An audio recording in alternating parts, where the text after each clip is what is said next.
পাকিস্তানের ইসলামাবাদে আত্মঘাতী বোমা হামলায় নিরাপত্তাহীনতায় ভুগছেন শ্রীলঙ্কান ক্রিকেটাররা, যে কারণে সিরিজ শেষ না করেই দেশে ফিরছেন লঙ্কান ক্রিকেটাররা বলে খবর প্রকাশ করেছে বেশ কিছু আন্তর্জাতিক গণমাধ্যম।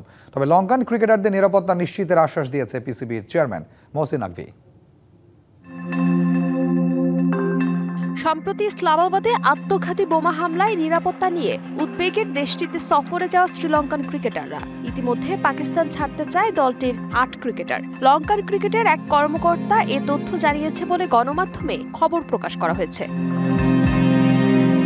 মূলত পাকিস্তানের রাজধানী ইসলামাবাদের আদালত কমপ্লেক্সের বাইরে আত্মঘাতী বোমা হামলার ঘটনা ঘটে। গণমাধ্যমে প্রকাশ করা হয় এতে অন্তত ১২ জন নিহত ও ২৭ জন আহত হন। ভয়াবহ এই জঙ্গি হামলায় স্থান পাকিস্তান শ্রীলঙ্কার ওয়ানডে সিরিজের ভেন্যু রাওয়ালপিন্ডি স্টেডিয়াম থেকে মাত্র ১৬ কিলোমিটার দূরে। এমন পরিস্থিতিতে পাকিস্তান শ্রীলঙ্কার চলমান ওয়ানডে সিরিজের শেষ ম্যাচ এবং এরপর জিম্বাবুয়েকে নিয়ে ত্রিদেশীয় টি-২০ সিরিজ হওয়া নিয়ে অনিশ্চয়তা দেখা দিয়েছে।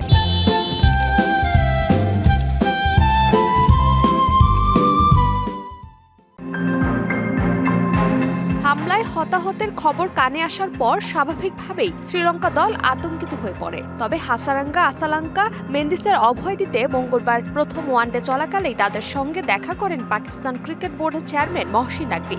তিনি সফরকারীদের নিশ্চিদ্র নিরাপত্তা নিশ্চিতের প্রতিশ্রুতি দেন। লঙ্কানদের নিরাপত্তা জোরদার করতে পাকিস্তান সেনাবাহিনী ও দেশটির সীমান্তরক্ষী বাহিনী রেঞ্জার্সকেও দায়িত্ব দেওয়া হয়।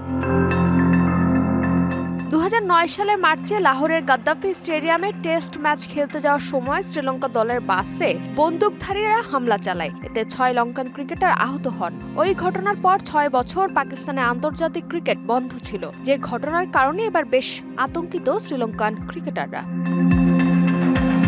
ফারজানা জাহান প্রিয়া, ডিবিসি নিউজ ডেস্ক।